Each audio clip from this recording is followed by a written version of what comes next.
Hey, fellow designers and business leaders. Welcome to Design Talk with Io.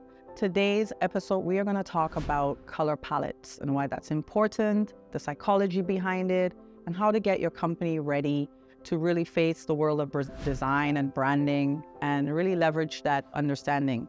So we're going to dive really deeply into the whole psychology behind the color palettes, why it's important, and some of the industry standards, trends, and things that you should want to know for your business. The psychological impact of brand colors is very, very important because it brings a mood. It draws from your audience and evokes an emotion that your brand wants to share with its target audience. Every target audience is different. And so the psychology behind it is, for example, red would infuriate passion, anger, and culturally too, we have differences.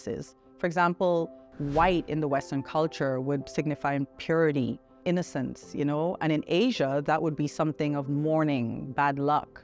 So it's important also to understand culturally the psychology behind brand colors because you don't want to convey the wrong message depending on the target that you're trying to appeal to. Some of the basic color terminologies are like hue, saturation, value.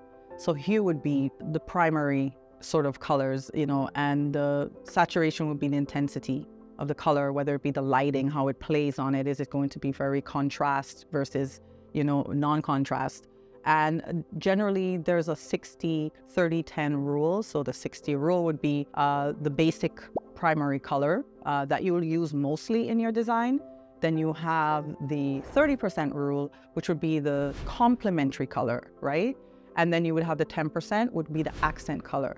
So knowing how to play with these colors and complement the color palette is very important. You want to create sort of a balance throughout the entire process of choosing the right color palette that then, again, as I mentioned, evokes the right emotion and the psychological impact. So researching a competitor's brand color is vital. As you can imagine, there are tons of competitors out there that you're going to have to look at. The one thing you don't want is to have the same or similar color palette to your competitor. There are some, of course, exceptions, but generally speaking, you don't want to have a color palette with another competitor that's directly going to, for example, confuse a target audience. So if you have a color palette that's very similar, then in essence, you are helping that competitor sort of promote themselves because people will think, okay, well, this is the original. Usually it's who comes out first, gets to seize that opportunity. So it's important to be unique, set your own path in terms of bringing your brand value, your brand mission into the color palette and just create a whole unique experience around that. It's crucial to create brand guidelines. I share that with our clients all the time. Oftentimes a client will come to us and they don't have anything that we can reference. So basically a guideline will keep the consistency. So there are no inconsistencies. So whether you hand it off to a graphic designer or somebody to do a billboard, a poster, flyer, any of your promotional materials, this guide will help keep everybody on track, especially your in-house team.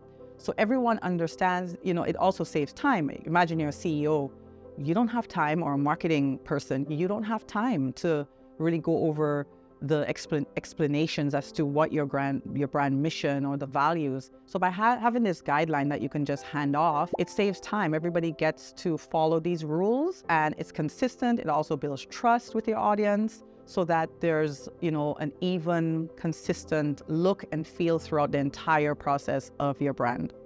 Well, how I would pinpoint the colors that reflect a brand identity would be, first, I would like to know the brand story, the brand value, the company culture. It's important to know who's your target audience, who's your buyer persona. And based on those principles, we will build a brand identity, and then the color would convey that. And as we spoke about before in psychology, the psychological impact, I would say, on the colors, depending on your target audience, it will basically, lead the way into what color would most evoke that emotions, would most appeal to your audience. And so basically there's a lot of sort of research and discovery in that process. But once we understand what the client wants and who the target audience is, then we have a clear idea of exactly what color we think would appeal to that audience. Well, I hope you find it useful. We love sharing these insights, and do subscribe, like, and we will see you on our next episode. Bye.